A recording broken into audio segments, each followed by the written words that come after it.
আসসালামু আলাইকুম ওয়া রাহমাতুল্লাহি ওয়া বারাকাতুহু। প্রিয় শিক্ষার্থীরা, আজকে আমরা পিইসি পরীক্ষা প্রশ্নপত্রের ইংরেজি বিষয়ের প্রশ্নপত্র নিয়ে আমরা আলোচনা করতে যাচ্ছি।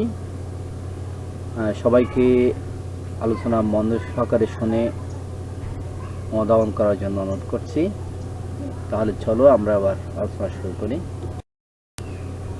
তোমরা যারা পিইসি পরীক্ষার্থী, তোমাদের ইংরেজি বিষয়ের প্রশ্নপত্রে 13টি প্রশ্ন থাকবে। 13টি প্রশ্ন মধ্যে 2টি প্যাসেজ দেওয়া থাকবে। প্রথম প্যাসেজটি হবে চিন প্যাসেজ এবং দ্বিতীয় প্যাসেজটি হবে আনচিন প্যাসেজ। চিন প্যাসেজ বলতে আমরা আমাদের ইংলিশ ফর টুডে অর্থাৎ EFT বুকস ক্লাস 5 থেকে আমরা এটা পেয়ে যাব, এবং আনচিন প্যাসেজটা আমরা EFT বুকসে পাবো না। এটা আমাদের বিগত বছরগুলোর EFT বুকস অথবা গল্প, বিভিন্ন স্টোরি, ইংলিশ স্টোরি বুকস থেকে আমরা এটা পাবো, অথবা বিভিন্ন নিউজ পেপার আর্টিকেল, সমসাময়িক কোনো বিষয় নিয়ে আমাদের এই আনচিন পেজটা থাকবে। আমরা সামনে আলোচনা করলে আর একটু পরিষ্কার হব।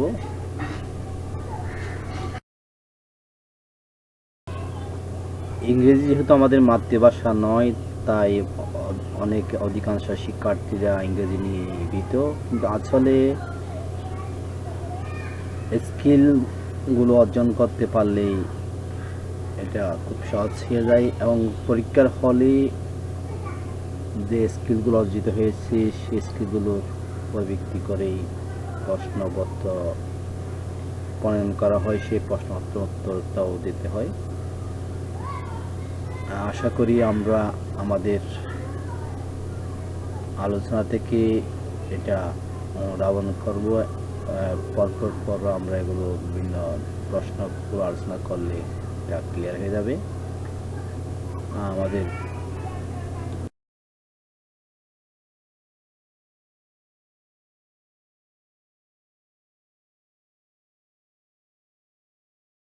প্রশ্নপত্র হাতে পাওয়ার পর আমরা খুব মনোযোগ দিয়ে পুরো প্রশ্নটি একবার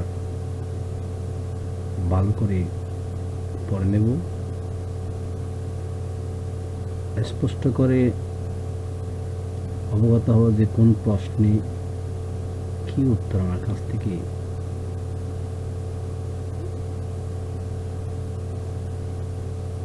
চাই। পরীক্ষার হলে প্রশ্নপত্র হাতে পাওয়ার পর আমরা খুব মনোযোগ সহকারে ভালোভাবে প্রশ্নটা পুরোটাই পড়ে নেব, নির্ধারিত করে ফেলব যে কোন প্রশ্নের জন্য কোন উত্তর লিখতে হবে। তাই আমাদের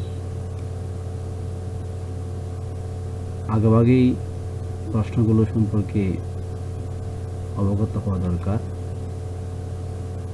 আজকে যে প্রশ্নপত্রে আলোচনা আমি করতে যাচ্ছি, এখানে তোমরা পিইসি পরীক্ষার ইংরেজি বিষয়ে একটি প্রশ্ন দেখতে পাবে এবং প্রশ্নপত্র সম্পর্কে বর্ণনাগুলো শুনতে পারবে, অবগত হবে।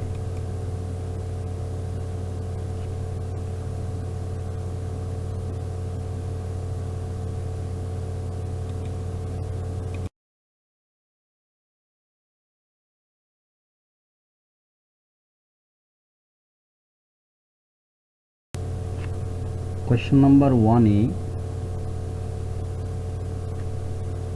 লিখে রাখবে write only the answer on the answer paper.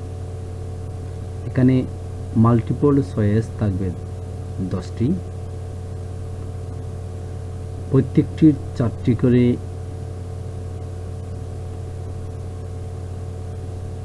Answer দেওয়া থাকবে, ABCD, তো 1 2 3 4 এভাবে থাকবে।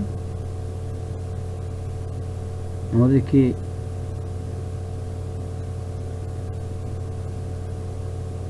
যথাযথ অ্যান্সারটা আমাদের বেছে নিয়ে উত্তরপত্রে লিখতে হবে। উত্তরপত্রে শুধু আমরা number answer and number answer to question number 1টা লিখি, যদি এটাকে আমরা এটা লিখেই একটা দাগ টেনে দিয়ে শুধু অ্যান্সারটা লিখে দেব, চারটার মধ্যে যেটা সঠিক সেটা লিখে দিলে হবে। খেয়াল রাখতে হবে এই 10টি প্রশ্নের মধ্যে সবগুলো ওই প্যাসেজ থেকেই নেওয়া হবে। এখানে খেয়াল রাখতে হবে সিমিলার ওয়ার্ড ইউজ করা যায়, অনেক সিমিলার ওয়ার্ড ইউজ করে আমাদেরকে প্রশ্নগুলো একটু করিয়ে দেওয়া হবে। উত্তরগুলো আমাদেরকে সিমিলার ওয়ার্ড জানতে হবে এবং গ্রামাটিক্যাল কিছু এখানে সেন্টেন্স, পার্টস অফ স্পিচ, ভার্বের বিভিন্ন ফর্ম এগুলো এবং অথবা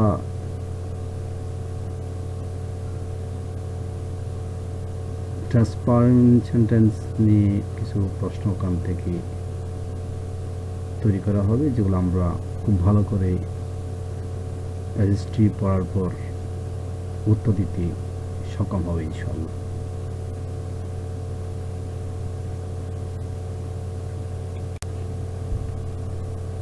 প্রিয় শিক্ষার্থীরা, প্রশ্নের পত্রের 1 নম্বর প্রশ্ন থেকে 4 নম্বর প্রশ্ন পর্যন্ত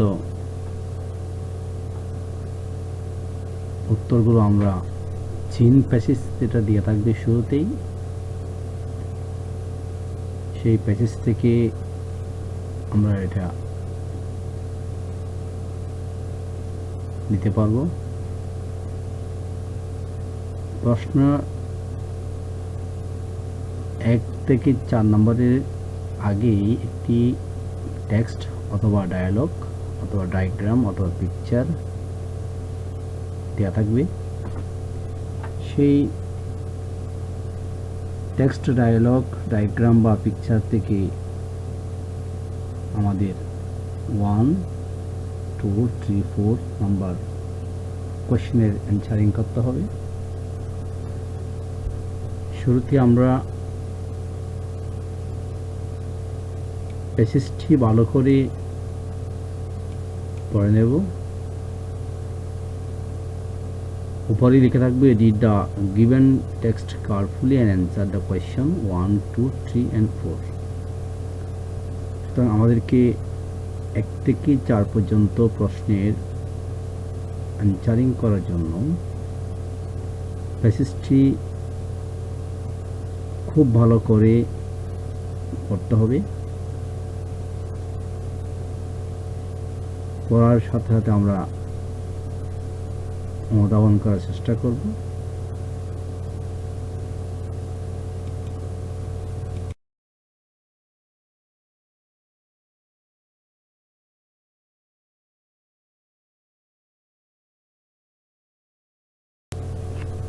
কোয়েশ্চন নাম্বার 1-এ লিখে থাকবে write only the answer on the answer paper. এখানে মাল্টিপল চয়েস থাকবে 10টি, প্রত্যেকটির 4টি করে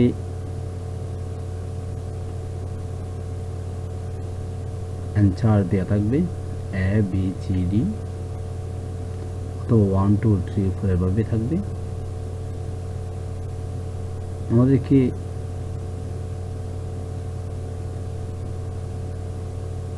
যথাযথ অ্যান্সারটা আমাদের বেছে নিয়ে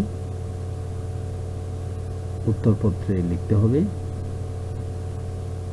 উত্তরপত্রে শুধু আমরা number answer to question number 1টা লিখি, যদি এটাকে আমরা এটা লিখি একটা দাগ টেনে দিয়ে শুধু অ্যান্সারটা লিখে দেব, চারটার মধ্যে যেটা সঠিক সেটা লিখে দিলে হবে। খেয়াল রাখতে হবে এই 10টি প্রশ্নের মধ্যে সবগুলো ওই প্যাসেজ থেকেই নেওয়া হবে। এখানে খেয়াল রাখতে হবে সিমিলার ওয়ার্ড ইউজ করা যায়, অনেক সিমিলার ওয়ার্ড ইউজ করে আমাদেরকে প্রশ্নগুলো একটু করিয়ে দেওয়া হবে। উত্তরগুলো আমাদেরকে সিমিলার ওয়ার্ড জানতে হবে এবং গ্রামাটিক্যাল কিছু এখানে সেন্টেন্স, পার্টস অফ স্পিচ, ভার্বের বিভিন্ন ফর্ম, এগুলো এবং অথবা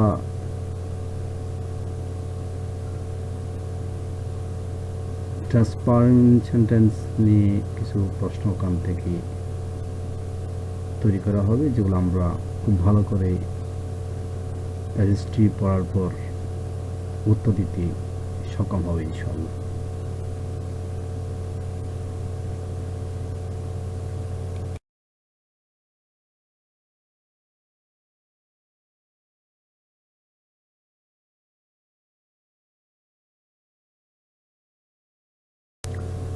কোয়েশ্চেন নাম্বার 2-তে লিখে রাখবে match given words with their meaning.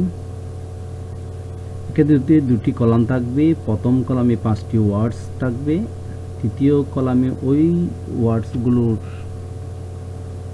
5টি মিনিং অর্থাৎ শব্দ অর্থ সহ আরও অতিরিক্ত 2 থাকবে। প্রথম কলামের ওয়ার্ডের পাশাপাশি তারই অর্থ দ্বিতীয় কলাম হতে বাছাই করে আমাদের লিখতে হবে। এখানে খেয়াল রাখতে হবে যে কলামের 5টি যে ওয়ার্ড থাকবে তাদের মিনিং তার সিমিলারগুলো কলাম বিতে দেওয়া থাকবে। আমরা যদি ওই ওয়ার্ডগুলো কিন্তু প্যাসেজ থেকে নেওয়া হবে, প্যাসেজটার ওয়ার্ডগুলোকে ভালো করে অনুধাবন করতে পারি, করে আমরা যে সমস্ত ওয়ার্ডগুলোর মিনিং জানা থাকবে সবগুলো আমরা সেগুলো যদি দেখি তাহলে আমরা এগুলো পেয়ে যাব। তো অথবা কনটেক্সট থেকে আমরা অনুমান করতে পারি, সে অনুমানের ভিত্তি করেও মোটামুটি করা যায়। আশা করি কোয়েশ্চেন নাম্বার 2টা মিনিংস গুলো অথবা সিমিলার এবং আমরা অপোজিটগুলো থাকলে আগে থেকেই ভালো করে চর্চা করলে এগুলো উত্তর দেওয়া তেমন কঠিন হবে না।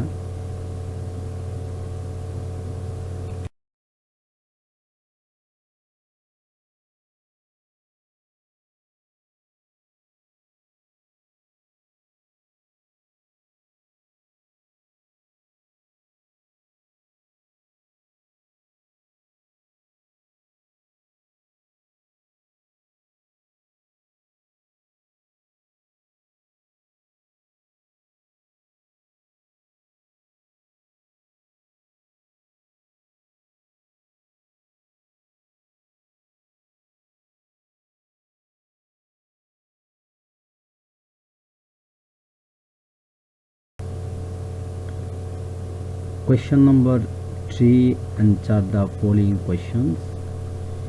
এক্ষেত্রে 5টি শর্ট কনস্ট্রাক্টেড কোয়েশ্চন থাকবে। প্রশ্নগুলো ডাব্লিউএস ওয়ার্ডস দিয়ে তৈরি। আমাদের খেয়াল রাখতে হবে ডাব্লিউএস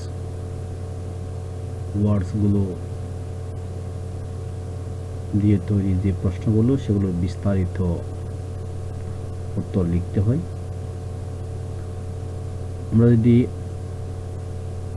ডাব্লিউএস ওয়ার্ডস যে মোট 9টি রয়েছে সেগুলোর অর্থগুলো এবং বাক্যগুলো কি জানতে চাই তা যদি আমরা অনুধাবন করতে পারি তাহলে প্যাসেজ থেকেই সেই ডাব্লিউএস ওয়ার্ডস যুক্ত প্রশ্নের উত্তর দেওয়া তেমন কঠিন হবে না।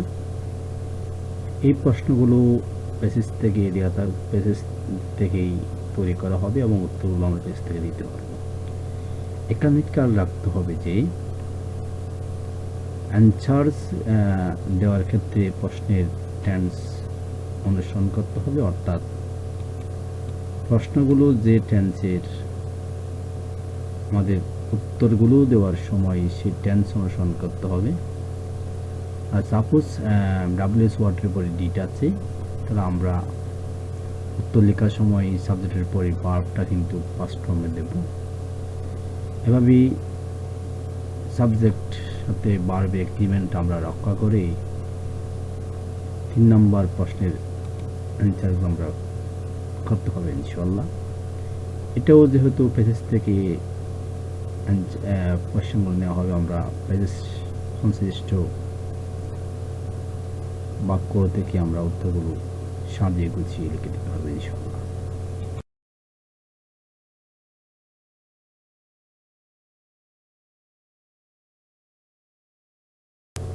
কোয়েশ্চেন নম্বর 4, এক্ষেত্রে কতগুলো সংকেত অথবা প্রশ্ন বা শব্দ দিয়েও একটি আইডিয়া দিয়ে আমাদেরকে টপিক্সের ভিত্তি করে আমাদের শর্ট কম্পোজিশন লিখতে হবে। শর্ট কম্পোজিশনটি হুবহু না হলেও পেশের সংশ্লিষ্ট থিমের উপর অর্থাৎ ভাবনার উপরেই ভাবের উপরে আমাদেরকে শর্ট কম্পোজিশন লিখতে হবে। এখানে কমপক্ষে 5টি বাক্য আমাদের এই শর্ট কম্পোজিশনটি লিখতে হবে। এখানে খেয়াল রাখতে হবে আমার grammatical, spelling, capitalisation and punctuation মার্কগুলো আমাদের খুব ভালো করে খেয়াল রাখতে হবে, যেহেতু idea, grammar, spelling, capitalisation and পাংচুয়েশনের দিকগুলো আমাদের বিবেচনা করবে উত্তর মূল্যায়ন করার সময় আমাদের পরীক্ষা করা। যেগুলো খেয়াল রেখেই শর্ট কম্পোজিশনটি 5টি বাক্যে লিখতে হবে। এটা বাক্যের স্ট্রাকচারগুলো যদি আমরা জানি, স্পেলিং যদি যথাযথ লিখি এবং ক্যাপিটালাইজেশন এবং পাংচুয়েশন মার্ক যথাযথ আমরা যদি ইউজ করি, তাহলে আমাদের এটা খুব কঠিন হবে না, আমরা যথাযথ 10 নম্বরে ইনশাআল্লাহ পেয়ে যাব। From first paper, today I would like to discuss 5 important topics. Number 1, paragraph writing. Number 2, completing a story. Number 3, describing graphs or charts. Number 4, informal letter. And number 5, writing dialogues. From first paper, the first topic will be paragraph writing, and in order to write a good paragraph, you need to focus on 4 important aspects. Number 1, title. Number 2, opening. Number 3, developing. And number 4, conclusion. Now, I'm going to discuss some of the important techniques of writing paragraphs. Number 1, you must write one paragraph only to complete your paragraph. If you write more than one paragraph, then only your first paragraph will be assessed and the other ones will be cancelled. And now, the most important thing is there will be some guided questions. If you write your paragraph based on the guided questions, you will get full marks. Otherwise, your 50% marks will be penalized. The next topic 5, 6, 7, 8 এবং 8 পর্যন্ত আমরা আবার একটি unseen passage আমরা পেয়ে যাব। এই unseen পেজটাও অথবা টেক্সট বা ডায়াগ্রাম, পিকচার, ডায়লগ এখানে থাকবে। আমরা এটাও আনসিন ভালো করে পড়ে নেব। তো কঠিন তেমন কিছু নয়। আনসিন পেজেসটা আমরা হুবহু বই থেকে না পেলেও এটা কিন্তু আমাদের গত কয়েক সালের বইগুলো থেকে আসতে পারে, অথবা ছোট ছোট গল্প, নৈতিক গল্প যেগুলো আমরা বিভিন্ন স্টোরি বুকসে পড়ি, সেগুলোর উপর ভিত্তি করে তো আমাদের সমসাময়িক কোনো টপিক্সের উপর রিলেটেড এই পেসেজটি আনচিন প্যাসেজটি হবে। আমাদেরকে ভালো করে কয়েকবার পড়ানোর পরের অর্থ বা কত দিকটা আমাদেরকে ভালো অনুধাবন করতে হবে। তারপর পরবর্তী 5, 6, 7 এবং 8 কোয়েশ্চেন্সের অ্যান্সারিং আমাদেরকে করতে হবে। যদি আমরা বিভিন্ন আনচিন প্যাসেজগুলো আমরা চর্চা করি, বিভিন্ন স্টোরি আমরা পড়ি এবং বিগত সালের বইগুলো আমরা যদি দেখি, প্যাসেজগুলো যদি আমরা পড়ি, তাহলে তেমন কঠিন হবে না মনে হয়। 5 নম্বর প্রশ্নেও ঠিক 10টি মাল্টিপল চয়েস থাকবে। এগুলো আমরা ঠিক 1 নম্বরের মতো 4টি উত্তর থেকে যথাযথ অ্যান্সারটা আমরা চুজ করে ওখান থেকে অ্যান্সারটা লিখে দেব। এখানে কিছু ফিলিং দ্য গ্যাপসও থাকতে পারে, যেগুলো উত্তর ওখানে থাকবে, এবং বিভিন্ন grammatical tense, sentence, opposite, similar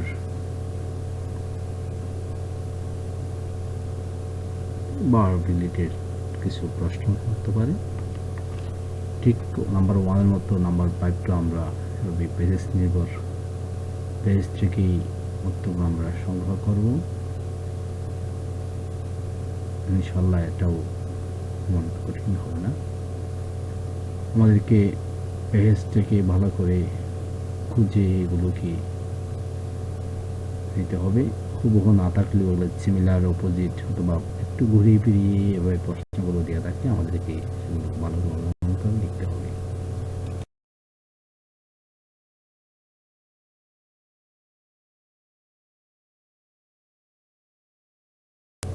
Question number 6 এ দেখা হবে যে fill in the blanks with the given words and there are 3 extra words।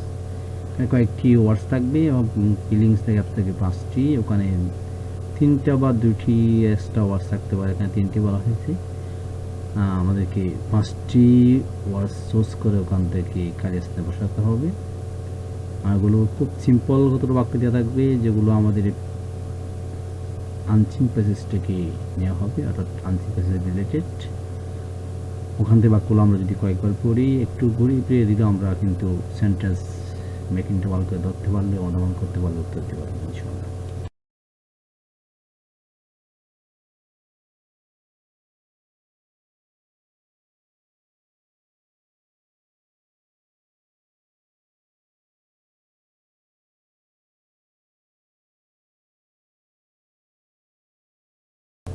Question number 7-এ 5টি প্রশ্ন দিয়ে থাকবে। ঠিক চিন প্যাসেজের মতো এখানেও আনচিন প্যাসেজ রিলেটেড এই প্রশ্নগুলো থাকবে। 7টি প্রশ্ন, এগুলো WS ওয়ার্ড রিলে যুক্ত। আমরা এগুলো ঠিক আগের মতো সেন্টেন্স রিলেটেড, অর্থাৎ যে টেন্সের প্রশ্ন আমরা সেই টেন্সের উত্তর দেওয়ার জন্য আমরা চেষ্টা করব। অবশ্যই টেন্স ভিত্তিক উত্তর দিতে হবে এবং যথাযথ উত্তর লেখার জন্য আমাদেরকে প্যাসেজটা ভালো করে পড়তে হবে এবং উত্তরগুলো দিতে হবে। 8 নম্বর প্রশ্নে প্যাসেজ, আনচিন প্যাসেজ সংশ্লিষ্ট অর্থাৎ রিলেটেড একটি প্যারাগ্রাফ কম্পোজিশন লেখার জন্য আমাদেরকে বলা হবে, যেটা 5টি সেন্টেন্স পরপর লিখতে হবে। এটা প্যাসেজ রিলেটেড হলেও নিজস্ব আইডিয়া দিয়ে লিখতে হবে। এখানে আইডিয়া, ক্যাপিটালাইজেশন এবং ট্রান্সলেশন, গ্রামাটিক্যাল সব ঠিক রেখে আমাদের কাজটা করে দিতে পারবো।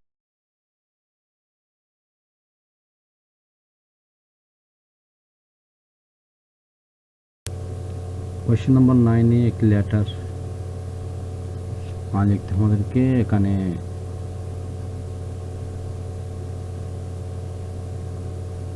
লেটারের রিসিভার এবং সেন্ডার অর্থাৎ প্রাপক ও প্রেরক উল্লেখ থাকতে পারে। যদি উল্লেখ থাকে আমরা প্রাপকের ঠিকানায় যে নামটি লেখা আছে আমরা সেই প্রাপকের নামটা দেব এবং প্রেরকের জায়গায় আমরা এখানে প্রেরক হিসেবে যার নাম তার নাম দেবো। যদি না থাকে তাহলে আমরা নিজেরাই একটু কল্পনা করে কোন নামটা দিয়ে দিতে পারি। এক্ষেত্রে আমাদেরকে লেখার ক্ষেত্রে আমাদেরকে যে 6টি অংশগুলো খেয়াল করতে হবে। তারপর আমাদের আইডিয়াটা, grammar, spelling, direction and punctuation দিকে লক্ষ্য করতে হবে। Now I'd like to talk about informal letter. Informal letter contains 6 different components. Number 1, heading. Number 2, salutation. Number 3, the body of the letter. Number 4, subscription. Number 5, your signature. And number 6, superscription. Heading contains 2 things, your address and date. Address should be written like this: Dhanmondi 27, Dhanmondi, Dhaka. Date should be written like this: 8th October 2015. Number 2, salutation. Since it's an informal letter, salutation contains like dear mother, dear father, or any of your friend. Next component, the body of the letter. Here you have to describe your letter. This particular part can have 3 paragraphs: opening, the middle part, and the closing. In the opening part, you can start your letter like this: that my letter finds you hale and hearty. Now, the next aspect, subscription. In subscription, since it's an informal letter, you have to write your loving son or daughter or your loving friend. Next part is your signature. Here you can write your full name or you can write the short form of your name. Superscription, it's not mandatory. Now here you have to draw an envelope, and this envelope will have 2 parts. The left side you are going to write from and your name and address, and the right side you are going to write the recipient's name and address. Now here are some exclusive techniques of writing informal letter.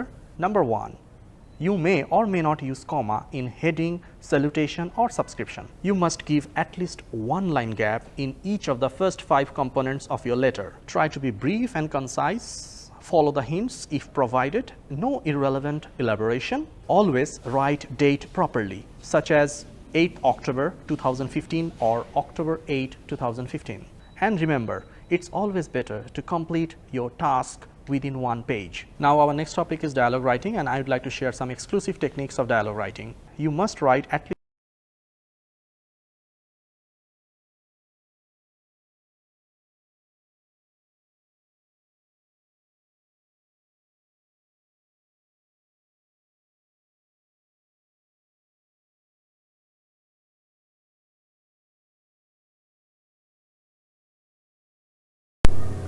দশ নম্বর কোয়েশ্চেনের ক্ষেত্রে নির্দেশমূলক 5টি উদ্দীপক দেওয়া থাকবে এবং তারও ভিত্তি করে জ্ঞান, অনুধাবন ও ভিত্তি করে মোট 3টি প্রশ্ন থাকবে। এদের নাম্বারগুলো হবে 1+1+2=5। প্রথম প্রশ্নটি জ্ঞানমূলক, তা উদ্দীপকের মাঝে থাকবে, এটা আমরা সহজেই ওখান থেকে নিতে পারবো। দ্বিতীয় প্রশ্নটি অনুধাবনমূলক, প্রশ্নটি উদ্দীপক খুঁজে পাওয়া যাবে না, পূর্ববর্তী জ্ঞান, অর্থাৎ এটা আমরা 5টি নির্দেশনামূলক যে তথ্য রয়েছে সেগুলো আমরা ভালো করে বুঝিয়ে উদ্ভাবন করে উত্তর দিতে পারবো।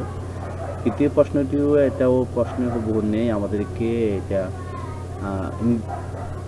উদ্দীপকের মধ্যে রয়েছে, এগুলো আমাদেরকে পরপর সাজিয়েই, যেখানে প্রশ্নটা আমাদের প্রায় প্রশ্ন দেখা যায় হাউ, তাকে কীভাবে, অর্থাৎ উদ্দীপকগুলো 5টি সমন্বিত করে আমাদেরকে উত্তর দিতে হবে। এটা একটা সৃজনশীল প্রশ্ন, এক্ষেত্রে আমাদেরকে ভালো করে বুঝিয়ে অনুধাবন করে উত্তর দিতে হবে।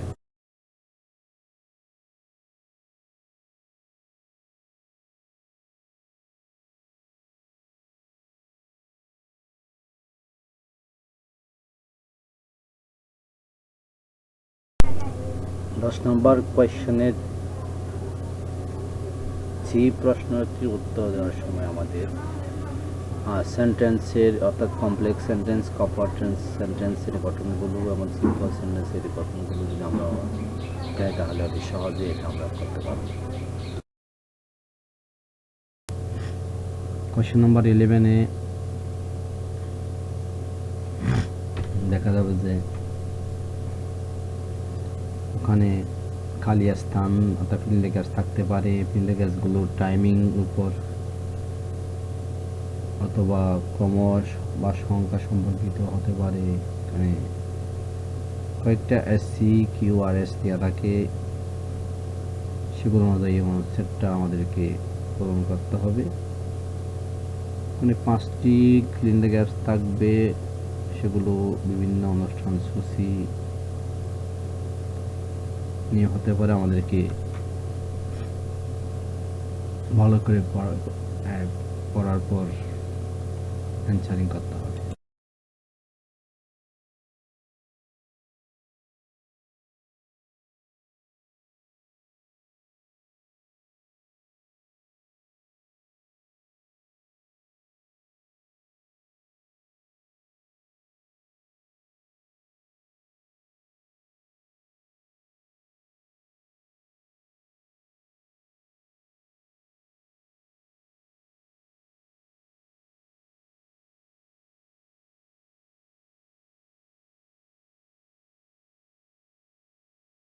কোয়েশ্চেন নম্বর 12 দেখা যাবে যে ওখানে অ্যারেঞ্জ থাকবে rewriting polling words so that they make a sense. এটা অ্যারেঞ্জিং ওয়ার্ডও হতে পারে অথবা সেন্টেন্সও হতে পারে। আমাদেরকে ওয়ার্ডের সিলেবাসগুলো বুঝলে আমরা পারবো এবং সেন্টেন্স মেকিংটা স্ট্রাকচারগুলো জানলে আমরা বুঝতে পারবো। এটা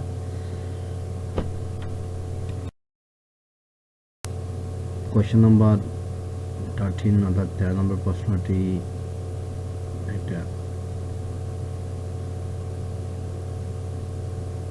কোন একটা স্টুডেন্ট অথবা কোন একজন ব্যক্তি পার্সন সম্পর্কে লেখা থাকবে, তার নাম, তার মা বাবা নাম, তার শ্রেণী, রুম, হবি, প্রফেশন জাতীয় অনেকগুলো হতে পারে।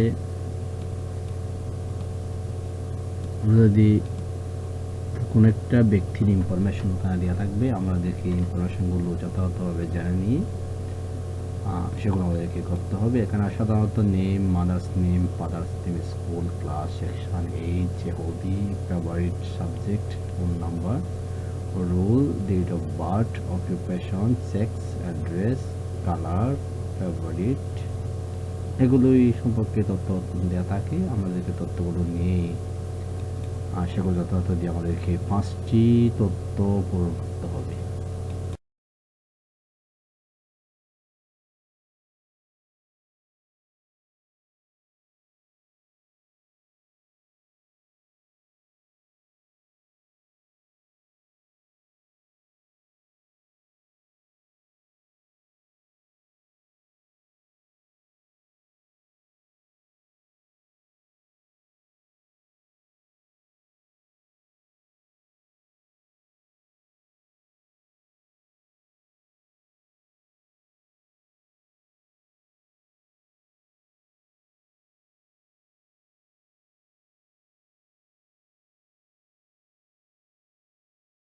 আমরা এই ফর্মটা ভালো করে দেখি। এখানে name, mother's name, father's name, occupation, class, roll, school, hobby, address, sex, present address, favourite colour,